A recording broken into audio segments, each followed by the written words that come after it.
Pose with the bands. Pose with the pose with the pose with the bands. Pose with the pose with the pose with the bands. Pose with the bands.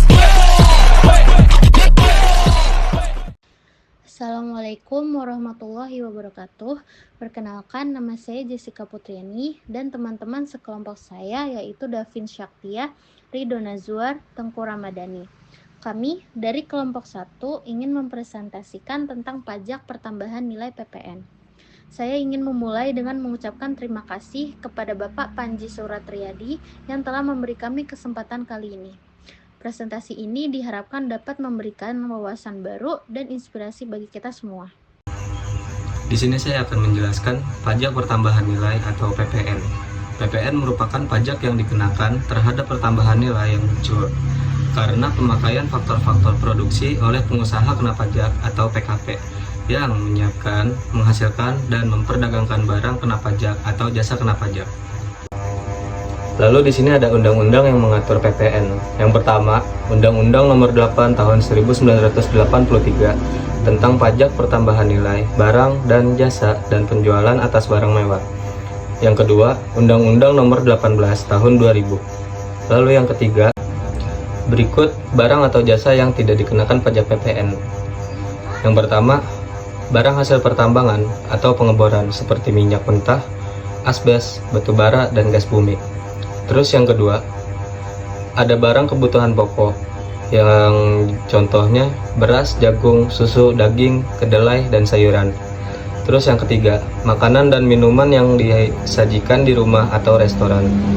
Yang keempat, uang dan emas batangan. Dan yang kelima, ataupun yang terakhir, adalah jasa pelayanan medis, pelayanan sosial, jasa keuangan, asuransi, dan pendidikan sebagainya. Barang atau jasa dikenakan pajak pertambahan nilai atau PPN. 1.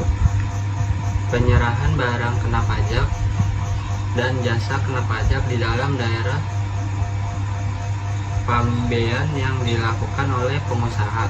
2. Impor barang kena pajak. 3. Pemanfaatan barang kena pajak tidak berwujud dari luar daerah pabean di dalam daerah pabean. 4. Ekspor barang kena pajak berwujud dan tidak terwujud dan ekspor jasa kena pajak oleh pengusaha pajak. 5. Kegiatan membangun sendiri bangunan dengan lebih luas dari 200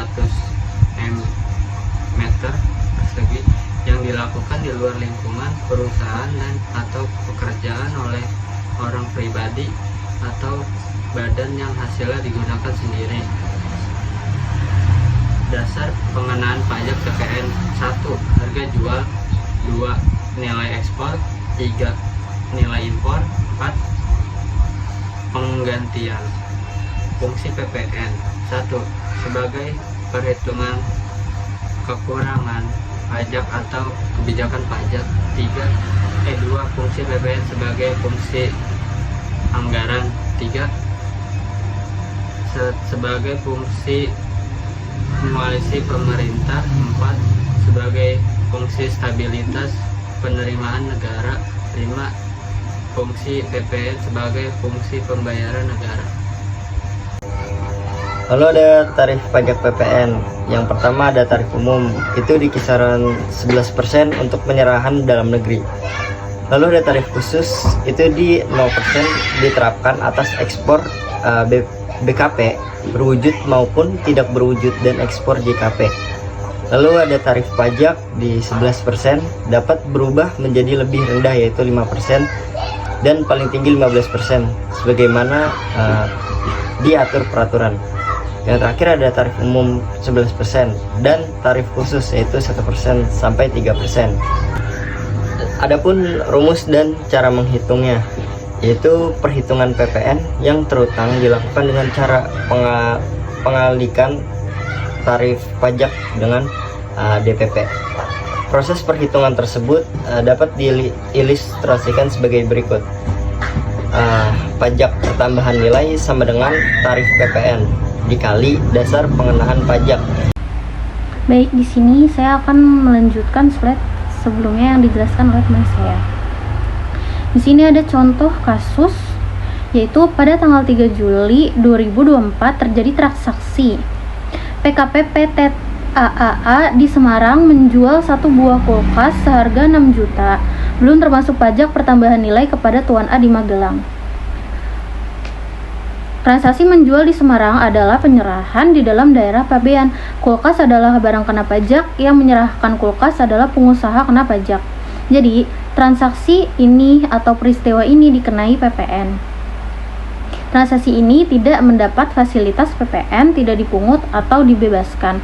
Besarnya PPN terutang atas penyerahan kulkas pada tanggal 3 Juli 2024 di Semarang dihitung oleh PKP PT AAA di Semarang untuk dipungut dengan faktur pajak sebagai berikut, yaitu harga jual atau DPP PPN atau tarif PPN 11%, yaitu 6 juta rupiah dikali 11%, hasilnya 660.000. PPN terutang 6 juta rupiah ditambah 660.000 rupiah, maka akan mendapatkan hasil 6.660.000 rupiah. Tuan A harus membayar ke KPPT AAA sebesar 6.600.000 rupiah, yang terdiri atas harga kulkasnya 6 juta rupiah dan PPN sebesar 660.000 rupiah. Baik, terima kasih atas perhatian dan waktu luang Anda selama presentasi ini. Kami berharap informasi yang disampaikan dapat bermanfaat bagi kita semua. Akhir kata, terima kasih kembali dan semoga sukses bagi kita semua. Wassalamualaikum warahmatullahi wabarakatuh.